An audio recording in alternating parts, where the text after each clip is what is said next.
apa sih sebenarnya yang tertulis dari segi syarat dan prosedur itu.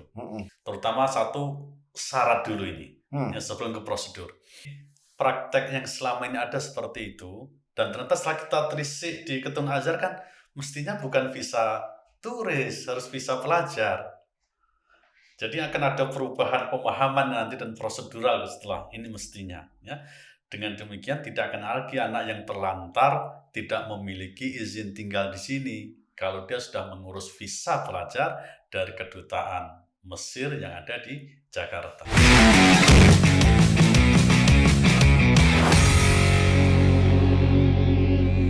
Assalamualaikum Pak Babang. Waalaikumsalam warahmatullahi wabarakatuh, Pak De. Kabar? Alhamdulillah. Dengar-dengar tadi mau menghadiri ujian mahasiswa Indonesia di Kairo ya untuk S2.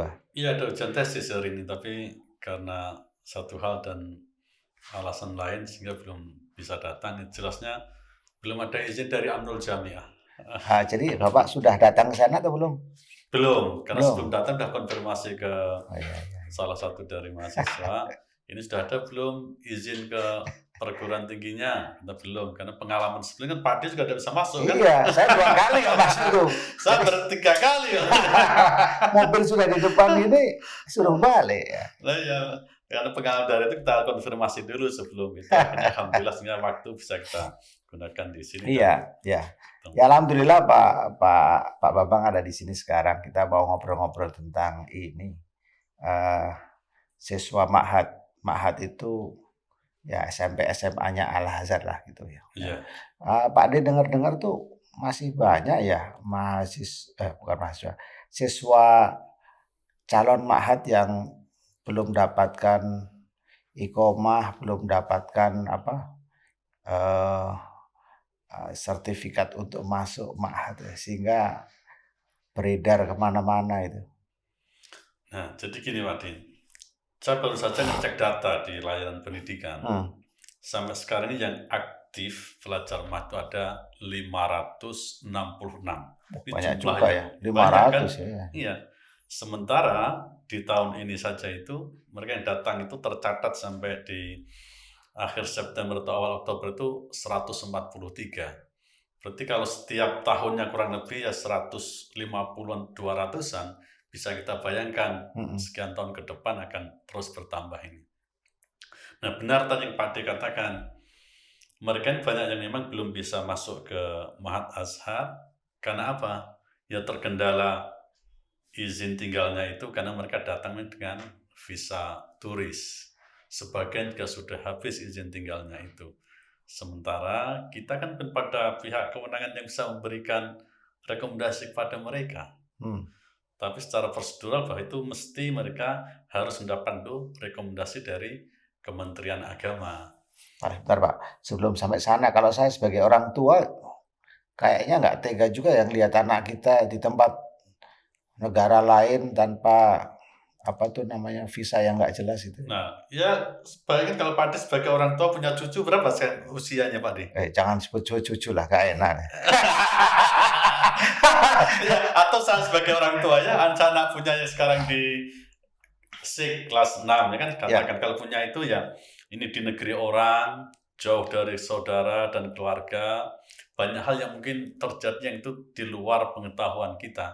Masalah kesehatan, masalah sosial yang lain, bagian juga dengan komunikasi dengan masyarakat setempat.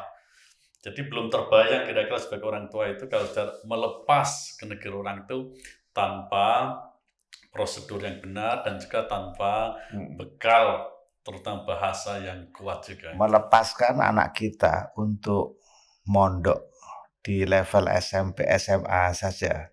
Kadang rasa itu nggak tega. Ya.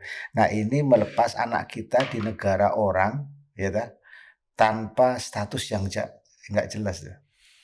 Bisa jadi karena mungkin ini keterbatasan informasi ya yang dimiliki oleh calon orang tua, calon pelajar Ma'had ini. Bagaimana mungkin tahu kan, wah ini Azhar yang begitu menjanjikan ini. Tapi proses di balik itu, nah mungkin tidak semua orang tahu. Ini perlu informasi kita sampaikan pada mereka. Tujuan itu mulia, tapi caranya juga harus tepat. Iya kan? Iya. Ya. Itulah yang harus kita perhatikan. Tapi kan KBRI sudah senantiasa mengingatkan itu kan Pak ya? Iya, Ya, benar. melalui berbagai media ya bahwa cara itu apa? At-thariqatu ahammu minal tujuan. Gimana tuh Pak? Apa yang sudah diingatkan selama ini dari pihak Pak Bambang nih? Nah, ini penting sekali ini pertanyaan Pak D ini. Jadi begini, KBRI mencoba mencari informasi ke pihak Azhar. Apa sih sebenarnya yang tertulis dari segi syarat dan prosedur itu? Yang selama ini mungkin belum banyak diketahui oleh khayala rame, apalagi orang tua calon pelajar Mahat ini. Mereka tahunya hanya Azhar, Azhar, Azhar, yang itu begitu menjanjikan. Nah, setelah kita telusuri, terutama satu syarat dulu ini, ya, sebelum ke prosedur. Jadi syarat untuk masuk Azhar itu ada memang harus mesti Muslim, tentu karena ini lembaga Islam kan. Ya. Nah, yang kedua dari segi usia itu ada batasan usia itu hanya 11 sampai 30 tahun yang ke Mahat Al-Azhar ini. Yang ketiga dia harus punya ijazah ini lulusan SMP ya, terus derajat ya, di Indonesia dan juga akte kelahiran, dan penting lagi adalah ini memiliki izin tinggal kalau dia sudah berada di Mesir ini. Kalau sebelum dia datang ke Mesir, datang itu mesti dengan visa pelajar, bukan visa turis yang selama ini itu digunakan para mediator untuk membawa atau mengantarkan calon pelajar Mahat ini. Ini ketentuan Al-Azhar loh Pak D. Jadi bukan KBRI loh ya. Ini poin yang penting sebenarnya. Jadi ini ketentuan dari Al-Azhar yang perlu kita sampaikan kepada masyarakat kita. Satu-satu Pak, saya mau mengklarifikasi. Tadi Bapak bilang untuk lulusan SMP di Indonesia. Iya. Padahal ini masuk ini untuk lulusan untuk kelas SMP dan SMA loh Pak. Iya. Kenapa dari Indonesianya harus lulusan SMP? Lulusan SD pun mestinya bisa kan? SD bisa, karena itu tadi batas usia itu 11 sampai 30 ya. Jadi kalau tamat SD kan sekarang pun sekitar 12 tahun ya. Jadi hanya selama ini yang datang yang mayoritas itu yang dari SMP. Tapi kalau di atas 30 tahun nggak boleh Pak ya sudah ya? Nggak boleh ini. Masa kelasnya udah 30 tahun masih SMP, lucu juga 30 tahun udah selesai S1 bahkan S2 itu. Iya itu. Iya. Kalaupun ada, itu memang mereka yang masuknya dirasah khosoh. Jadi itu ada untuk pendidikan khusus, yang itu hanya khusus untuk belajar bahasa persiapan. Tapi ke Mahat no way, ketentuan Azhar ini itu 11 sampai 30. Iya.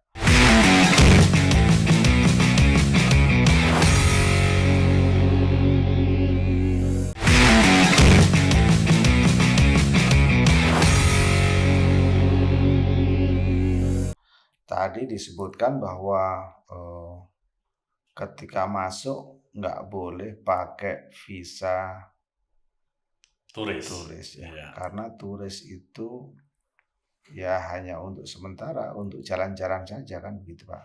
Tapi kenyataannya banyak yang masuk pakai visa turis dan bisa sekolah di Mahat Al-Azhar tuh Pak. Nah, ini yang sepertinya perlu kita sampaikan ini ke masyarakat kita Pak D. Jadi praktek yang selama ini ada seperti itu, dan ternyata setelah kita telisik di Ketentuan Azhar kan mestinya bukan visa turis, harus visa pelajar. Jadi akan ada perubahan pemahaman nanti dan prosedural setelah ini mestinya ya. Dengan demikian tidak akan lagi anak yang terlantar tidak memiliki izin tinggal di sini kalau dia sudah mengurus visa pelajar dari kedutaan Mesir yang ada di Jakarta. Jadi dari Jakarta sudah punya visa pelajar. Ya, visa pelajar. Jadi ketika di sini sudah tidak akan terlantar karena visa turis itu hidupnya cuma 1 bulan. Ada 1 bulan, ada 3 bulan, ya, tergantung harganya ya, memang itu ya. Sebulan sampai 3 bulan. Kalau sampai 3 bulan tidak mendapatkan iqomah atau izin tinggal, berarti dia overstayer dong. Nah, ini akan menjadi beban bagi siapapun. Orang tua juga menjadi tidak tenang karena anaknya overstay. Bagi perwakilan RI di sini juga, karena kita memberikan perlindungan pada mereka, bagi yang anaknya sendiri juga tidak nyaman kan, mau keluar, mau kemana, wah saya tidak punya visa atau izin tinggal ini, bisa terjadi apa-apa. Jadi kiranya itu bisa menyebabkan banyak hal itu bagi banyak pihak. Bagi orang yang tahu nggak paham sih ya, atau kurang paham apa bedanya visa turis dengan izin tinggal dan resiko hukumnya, Pak. Itu saya kira perlu kita bicarakan lah.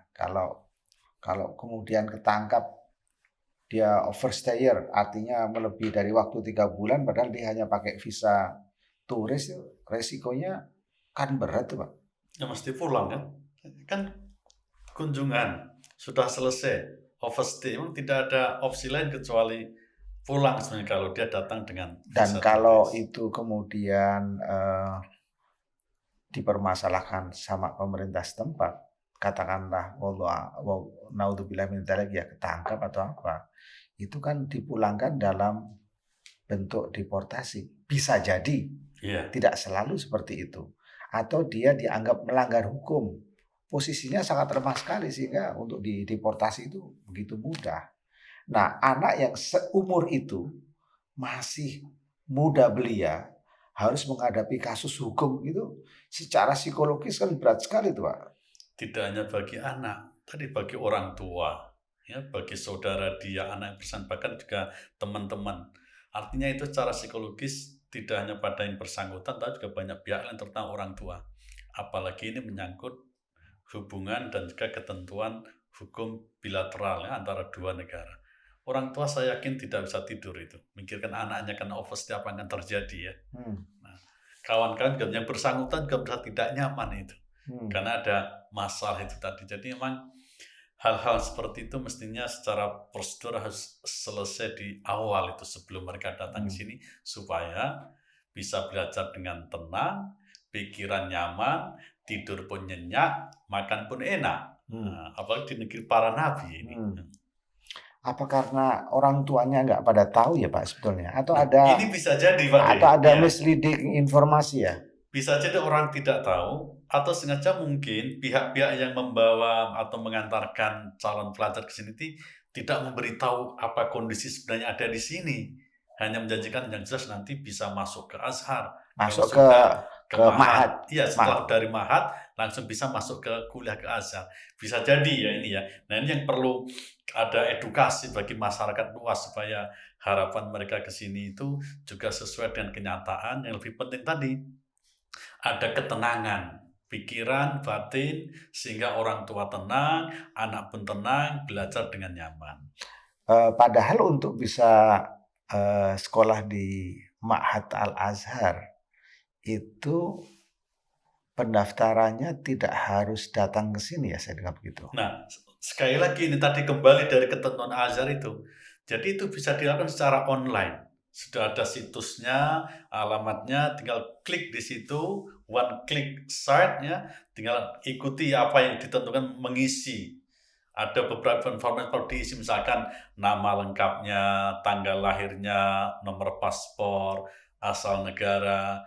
Nah, setelah dia mengisi di situ, nah baru nanti dikirimkan berkas-berkas itu secara online. Dan ini dilakukan bisa dari Indonesia, tidak mesti datang, lebih ekonomis kan? Tidak usah perlu tiketing dulu, tidak perlu tempat tinggal, biaya tempat tinggal, bisa dilakukan di Indonesia. Nah, ini yang mungkin perlu disampaikan pada calon pelajar Ma'had dan juga orang tua mereka, Fadi.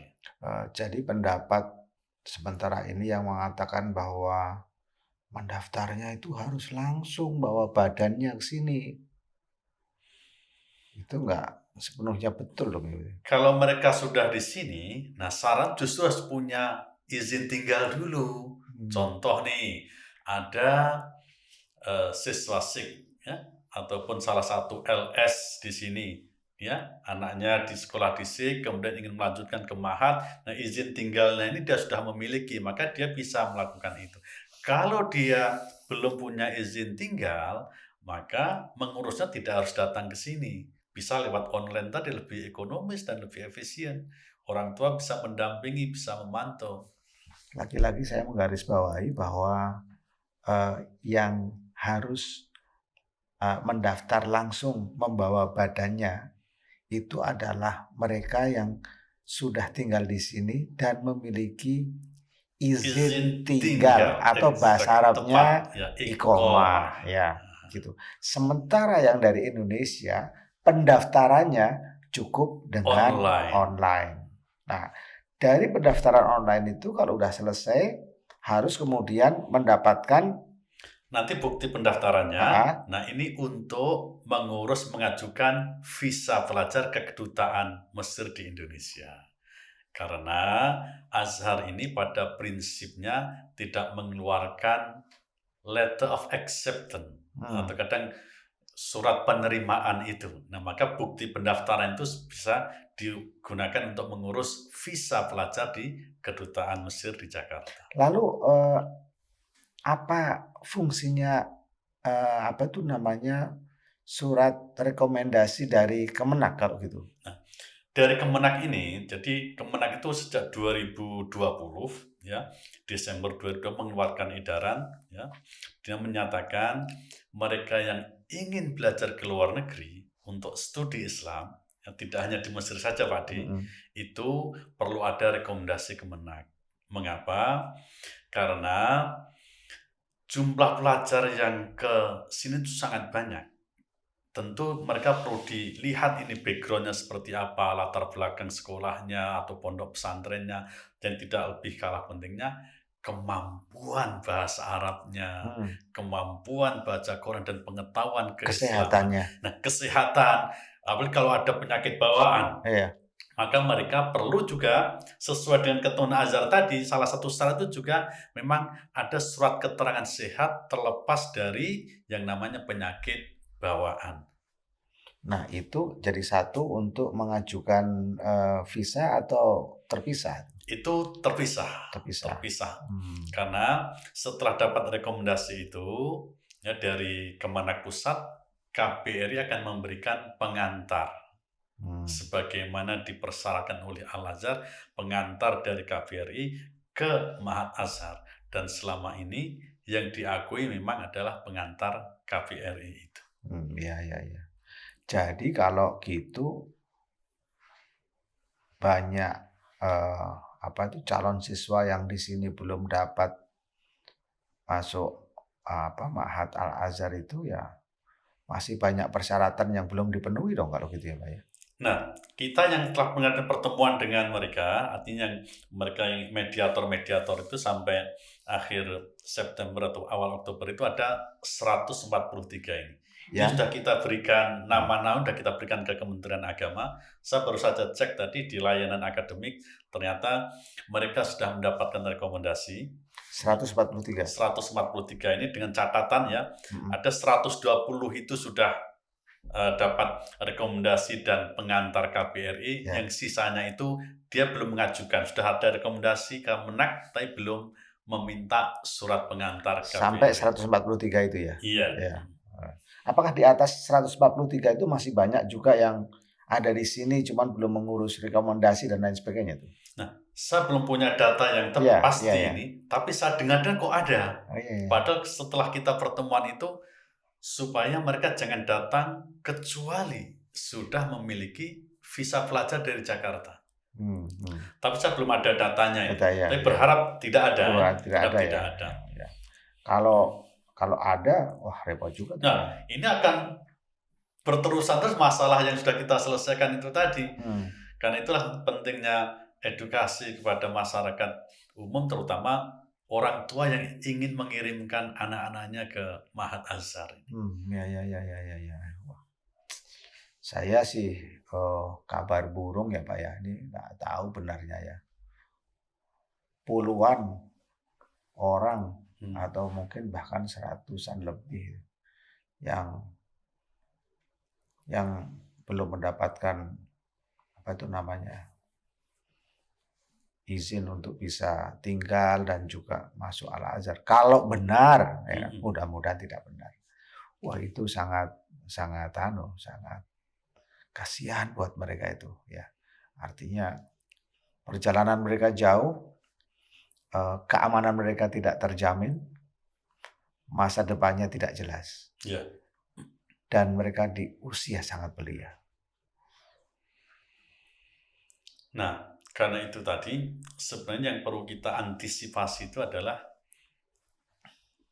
pra pengiriman calon pelajar Ma'had ini. Jadi segala urusan yang sifatnya prosedural tadi harus sudah selesai sebelum mereka berangkat ke Mesir, Pak De. Ya termasuk tadi visa pelajar, rekomendasi Kemenak. Sehingga kalau dua hal ini yang esensial sudah didapatkan, ya tentu KBRI akan melayani mereka dan mereka bisa mendaftar ke Ma'had tanpa harus menunggu yang lama-lama seperti masalah yang sekarang ada ini. Kalau mereka sudah sampai sini, Pak, sesuai dengan prosedur yang ada, mereka tinggalnya di kayak pesantren atau mondok sendiri atau kayak kos-kosan ya? Dan mereka ini ada yang membina, ya, yang kita sebutkan mediator itu tadi, yang mediator A ya akan menangani sekian siswa, mediator B dan mereka juga menyewa syakoh ataupun apartemen tersendiri di sini. Untuk semacam pondokan ya? Iya, untuk tempat tinggal itu. Ya? Karena di Ma'had ini kan berbeda dengan di universitas, Pak Di. Di mana kalau dia sudah diterima di Ma'had, masuk sekolahnya itu setiap hari. Nah, tidak seperti di universitasnya. Ya, jadi wajib kalau itu nanti kehadirannya kurang, bisa jadi nilainya akan tidak bagus dan dia akan bisa lama-lama di Ma'had itu. Tadi Pak Bambang bilang ada yang menyiapkan gedung untuk pelatihan mereka dan tempat tinggal mereka. Berarti ada juga dong yang menyewa sendiri begitu. Selama ini karena mereka masih usianya masih sangat masih remaja awal ya. Nah, karena itu semua ini masih dibina oleh mediator-mediator itu. Kecuali mereka yang punya saudara yang di sini. Ya. Ataupun orang tuanya di sini. Jadi sebenarnya keberadaan wali pelajar ini menjadi sangat penting. Karena kalau ada apa-apa, dia yang bertanggung jawab. Apakah semua itu yang sudah masuk di sini itu terdaftar di dalam bukunya Pak Bambang sebagai atasé pendidikan, bahwa mereka itu sudah melapor posisinya di mana, kelas berapa dan lain sebagainya, sehingga kita yang ada di KBRI itu bisa memantau gitu. Nah, tadi yang saya katakan di awal tadi, jadi yang sekarang sudah lapor pendidikan itu ada tahun sampai saat ini yang aktif 566. Di luar itu, nah kami belum tahu. Sepertinya ada yang belum lapor pendidikan. Jadi data berdasarkan laporan diri dan juga laporan pendidikan. Ya. Mereka kan tidak lapor pendidikan sebelum dia dapat tasdik ataupun diterima di Ma'had Azhar itu. Maka mereka kalau yang datang ke sini dengan visa turis, kemudian belum punya rekomendasi Kemenak dan belum mendaftarkan ke Ma'had Azhar, tentu ini belum lapor pendidikan. Boleh dibayangkan nggak Pak sih Pak, sebetulnya mereka itu kan di dalam pesantren pondoknya mereka ada semacam yang mengurusi musyrif atau apa mediatornya ya ngurusin mereka gitu. Kegiatan mereka itu kira-kira seperti apa dari pagi sampai sore dalam waktu seminggu, liburnya hari apa dan lain sebagainya. Mereka ada dibina termasuk bahasa Arab, kemudian tahfidz Quran, ya, dan juga ibadah dan doa-doa yang lain. Sehingga sebenarnya untuk menguatkan pelajaran yang akan dipelajari selama mereka di Ma'had.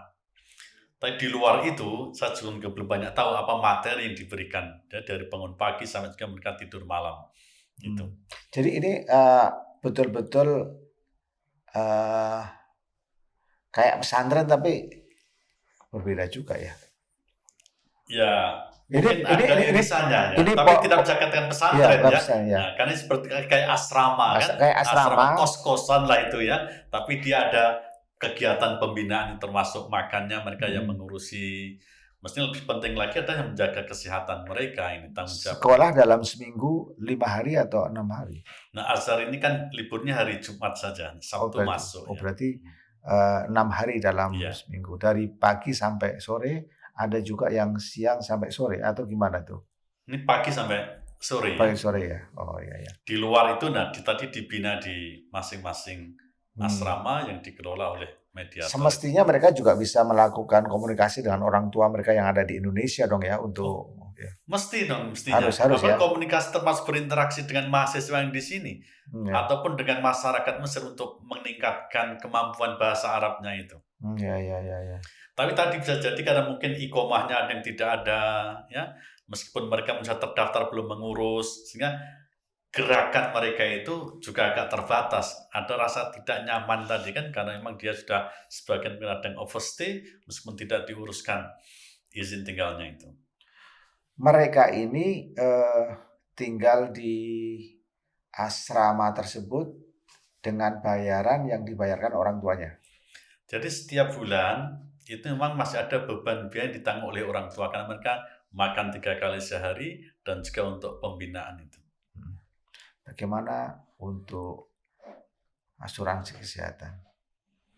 Asuransi kesehatan hal yang penting sekali, tapi saya selama ini belum tahu kalau mereka sudah tercover di situ.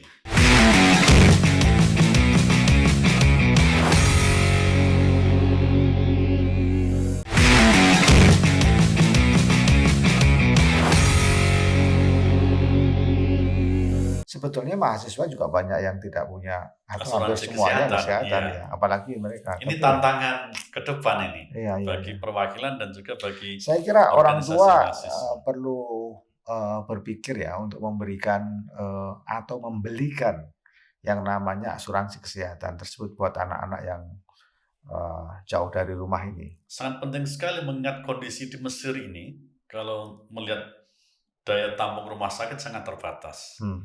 Kedua, seandainya ada, awal kalau di swasta biayanya kan luar biasa tingginya. Satu hari bisa 15.000, 20.000 itu.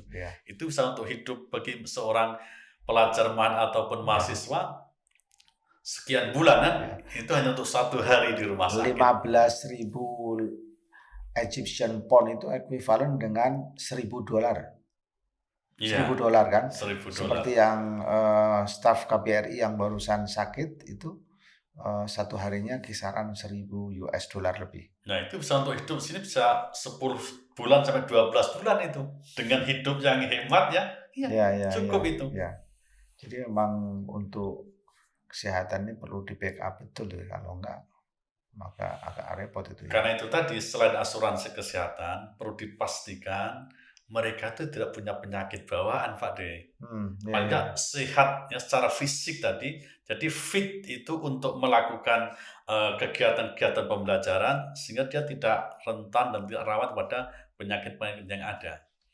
Maka perlu dipastikan memang surat keteransian dari dokter itu dia fit dan layak untuk melakukan studi di sini. Iya, lagi-lagi kita kepikiran juga kalau anak masih kecil, masih SMP, SMA, belum bisa ngurus diri, kemudian sakit di luar negeri, uangnya kurang. Wah, itu memang juga repot sekali. Repot sekali memang. Benar. Itu sangat, orang tua harus memperhatikan sekali itu. Ya, amat kasihan. Dan itu bisa terjadi di masa pandemi semacam ini loh. Jelas. Di luar pandemi pun itu tetap terjadi ternyata masalah overstay tadi, masalah kesehatan, masalah pembinaan dan komunikasi itu. Ya. Kalau tentang ini, apa tuh namanya pembelajaran di luar Al-Azhar. Kalau Al-Azhar sendiri, Ma'had Al-Azhar sendiri kan memberikan pelajaran-pelajaran dengan manhaj wasatiyah, moderasi beragama gitu. Nah, di luar itu kan mereka juga mendapatkan pelajaran-pelajaran dari yang lain-lain ini. Apakah semuanya bisa dijamin ya bahwa pelajaran yang mereka terima itu juga tepat gitu? Namanya juga anak-anak ya, semua yang diterima kan masuk nih. Nah, kalau masalah jaminan ini mesti yang mediator itu yang bisa harus bertanggung jawab ya untuk mendatangkan katakan syekh yang datang untuk bisa memberikan ilmu tambahan itu siapa filterisasinya di mereka. Karena memang Azhar kan sistem bisa jami'an wa jami'atan, yaitu masjid dan juga yang universitasnya. Nah yang Ma'had ini kan pra-universitasnya, tapi saya sepakat dengan Pak D. Jadi materi-materi tambahan yang diberikan di luar Ma'had Azhar itu, melalui syekh ataupun guru ataupun ustadz itu, tentu filterisasinya itu di masing-masing mediator. Materi apa yang tepat untuk diberikan pada mereka ini? Saya punya teman nih Pak ya, Iya. anaknya di Ma'had Al-Azhar tuh. Dia memaksakan diri setiap 3 bulan datang kemari. Iya. Hanya untuk melihat apa yang dipelajari anaknya. Lalu apa habit anaknya yang baru. Ya, anaknya di sini 2. Bahkan dia setiap malam itu video call dengan anaknya. Apa yang dilakukan. Menurut saya ini effort yang luar biasa dari orang tua. Ini kan tidak semua orang tua mungkin perhatiannya seperti itu. Karena selain cost, ya, biaya kan tinggi. Kalau dia setahun 2 kali ke sini, kemudian untuk video call tentu gak ada biaya. Maka idealnya tadi memang penanggung jawab yang membawa atau mengantarkan mereka ke sini, memberikan pembinaan yang bagus bagi anak-anak kita supaya orang tua itu tenang. Bahkan laporan mestinya dari membina di sini ini. Apa yang dipelajari, yang lebih penting lagi adalah keterbukaan. Ya, keterbukaan dalam pergaulan, keterbukaan dalam pemikiran, sehingga bisa terbuka wawasan global mereka, termasuk interaksi sosial dengan mahasiswa. Kan kita namanya PPM itu kan Persatuan Pelajar dan Mahasiswa Indonesia. Jadi mestinya pelajar main itu bisa masuk ke sana, ikut kegiatan-kegiatan yang selama ini ditangani oleh organisasi ini. Iya. Anak SMP, tingkat SMP dan SMA atau SLTA itu memiliki kerawanan-kerawanan, Pak. Ya, namanya juga masih sangat muda gitu. Apa yang perlu diperhatikan orang tua dalam perkembangan kejiwaan anak-anak sementara mereka jauh dari orang tua? Secara psikologis sebenarnya usia remaja, remaja itu secara emosional tentu masih labil, ya, masih pada masa transisi untuk mencari jati diri ataupun identitas diri. Termasuk tadi dalam konteks pemahaman keagamaan, mereka masih mencari-cari ini. Nah, dalam proses pencarian itu, kalau tidak diberi informasi yang benar, ajaran yang wasatiyah, ya, dan juga ajaran yang sesuai dengan manhaj Azhar, wah ini bisa berbahaya ini. Karena itu pentingnya tadi pembinaan di awal, kemudian ke kematangan diri tadi, proses yang mereka lalui selama di sini itu jangan sampai ketika mereka dalam proses mencari jati diri dan kondisi emosional belum stabil, itu masuk ideologi atau pemahaman-pemahaman yang tidak sesuai dengan manhaj Azhar. Karena kalau demikian nanti, ini tidak bisa membawa risalah ataupun misi Azhar, yaitu risalah Islam wasatiyah, Islam moderat, yang mengajarkan tentang kedamaian, kemanusiaan, dan nilai-nilai kemanusiaan yang lainnya itu. Apa itu namanya, sekolah di Ma'had Al-Azhar tentu baik ya, tentu baik. Tapi jauh dari orang tua ya. Dan kadang memang tujuannya untuk masuk di Ma'had Al-Azhar ini agar menjadi batu loncatan ke Universitas Al-Azhar gitu. Lebih efisien mana sih sekolah di Ma'had Azhar kemudian bisa loncat langsung ke Universitas Al-Azhar, atau level ma'hadnya ini ya diganti ma'had di Indonesia aja gitu kan? Banyak ma'had di Indonesia yang sudah punya muadalah atau penyetaraan dengan Ma'had Al-Azhar ini, sehingga masuknya pun juga relatif sama gitu. Nah, kalau kita lihat data yang ada kan justru jumlah mahasiswa kita lebih dari 10.000 ini. Dan mereka setiap tahun sekarang kurang lebih 2.000-an, dan mereka kan lulusan pesantren-pesantren di Indonesia. Ya. Artinya kalau tadi data pelajar ma'had itu baru 566, sementara yang mahasiswa itu udah 10.000 lebih. Jadi input mahasiswa ini kebanyakan justru produk-produk alumni pesantren yang ada di Indonesia, termasuk ke madrasah yang muadalah itu. Jadi sebenarnya tidak kalah itu dari segi kualitas mereka kalau belajar di Indonesia pada tingkat sanawiyahnya, kemudian masuk ke sini, nanti langsung ke universitas. Ya, kita kasih contoh aja ya, ada yang besar kayak Pondok Gontor itu kan, itu kan sudah punya muadalah ya. Iya. Jadi dari sana langsung bisa ke Universitas Al-Azhar, ya kan gitu. Atau pesantren mana lagi Pak yang punya Darun Najah, terus Tazaka, ya, kemudian Al-Ikhlas di Kuningan, ya, ada juga Amanatul Ummah di Sidoarjo, ya. Ada 9 sekarang yang sudah dapat muadalah. Bahkan sekarang banyak lagi yang mengajukan muadalah kan? Iya. Sekitar berapa 30-an? 35 ini, bahkan 40 yang berkas sudah ada 35. Kalau ini diterima semuanya, berarti masuk pesantren itu semua itu juga sama dengan masuk ke apa itu namanya ke Mahat Al-Azhar, artinya sebagai batu loncatan juga kan ke. Benar. Ya. Karena sudah dapat muadalah tadi, karena muadalah itu kan sebenarnya bentuk dari quality control, ya, pengendalian mutu yang dilakukan oleh Al-Azhar terhadap lembaga pendidikan yang ada di Indonesia. Jadi kalau dia suatu lembaga diberi pengakuan muadalah, artinya dari segi kualitasnya tadi sudah disetarakan dengan Mahat Azhar. Karena itu lulusan pesantren muadalah ini masuk ke Azhar, sebagai disampaikan oleh Grand Syekh Azhar, tidak perlu ada tes lagi. Sehingga mereka juga langsung masuk. Karena itu sebenarnya kalau bagi orang tua yang tidak menginginkan anak-anaknya bermasalah di sini karena masih kecil-kecil di usia belasan tahun, sebenarnya lebih baik juga belajar di pondok di Indonesia yang muadalah, nanti ke sini langsung masuk ke universitas. Ya, saya sebagai orang tuanya kadang-kadang mikir aja kalau anak jauh ya pada usia yang sangat dini, kemudian bertahun-tahun tidak ketemu gitu ya. Ya rasanya berat aja sih. Yeah. Tidak salah, cuman kalau saya agak berat gitu. Kalau di pesantren, ya saya juga produk pesantren juga. Selama-lamanya kan juga setahun bisa pulang 2 kali tuh minimal kan. Dan dikunjungi. Dikunjungi juga kan. Ini kan itu organisasi kesiswaan kan betul menangani kan. Yang berbasis konsulat ataupun asramanya, penanganan jelas-jelas itu terarah dan juga bimbingan para kiai. Iya. Dan kiainya pun rata-rata juga lulusan Al-Azhar juga kan. Iya, jadi ya inilah yang saya pikir harus diperhitungkan oleh semua pihak ya. Artinya orang tua di Indonesia mau milih, ada jalur yang lain, tidak harus selalu lewat Ma'had Al-Azhar yang ada di Kairo yang agak complicated memang prosesnya ke sana gitu.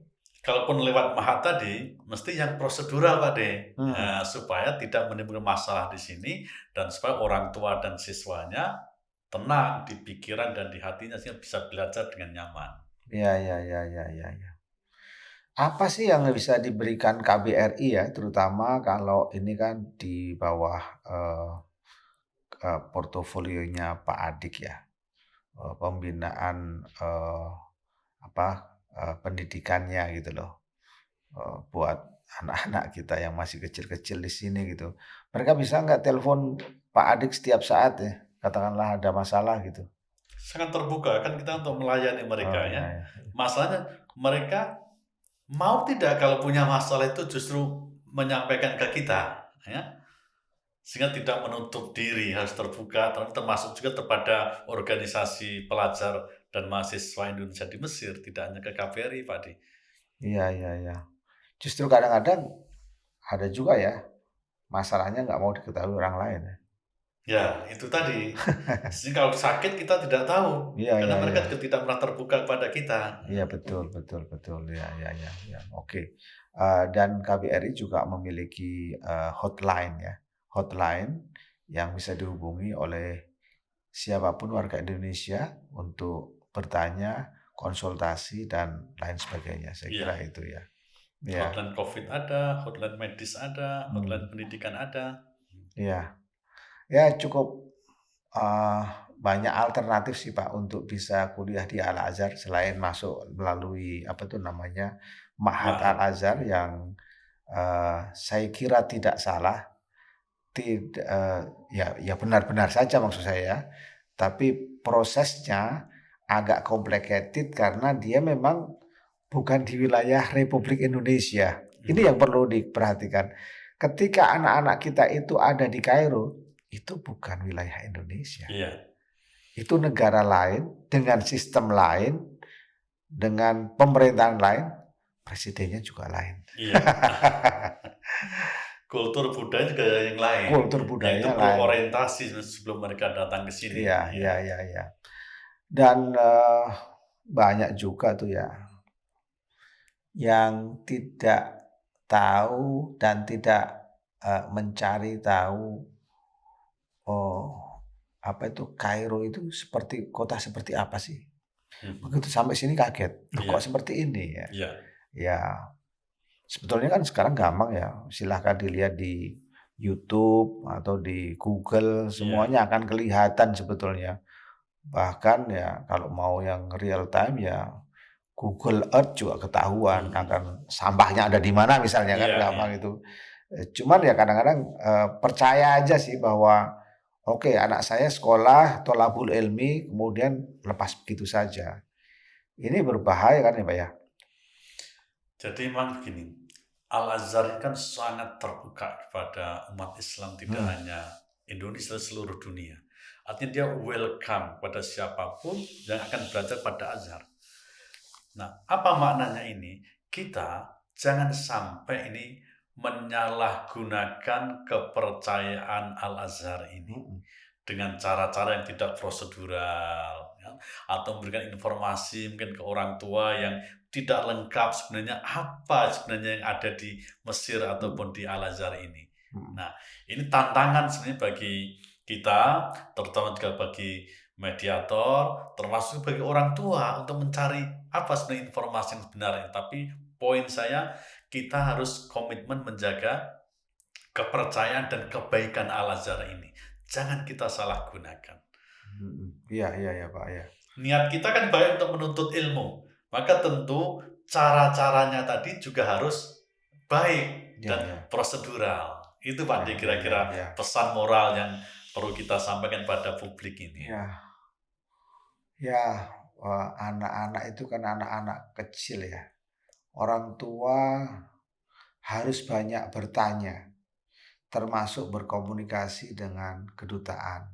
Ya, Ya, kedutaan setiap saat untuk bisa mendapatkan informasi yang sahih. ya, Kalau anaknya sudah sampai sini, kemudian tidak mendapatkan iqomah atau izin tinggal, wah rumit ya, rumit, benar. rumit, rumit ya.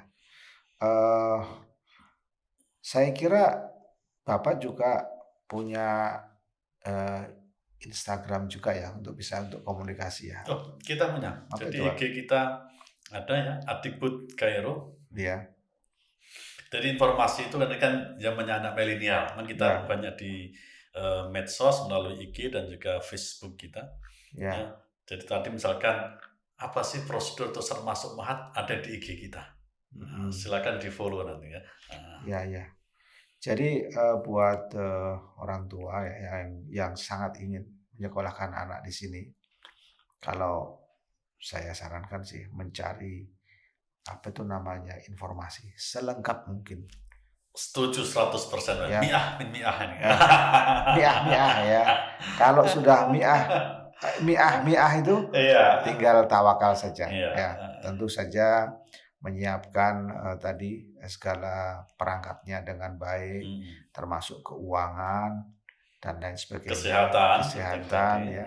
Ya mudah-mudahan jadi baik.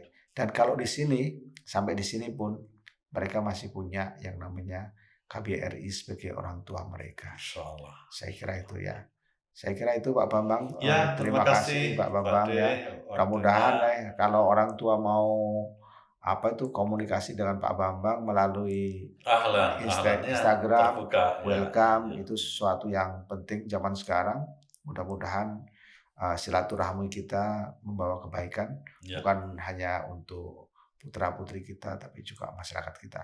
Terima kasih Pak Bambang Terima kasih ya Pak De, ya. ya ya, semoga sehat Assalamualaikum. selalu. Waalaikumsalam warahmatullahi wabarakatuh.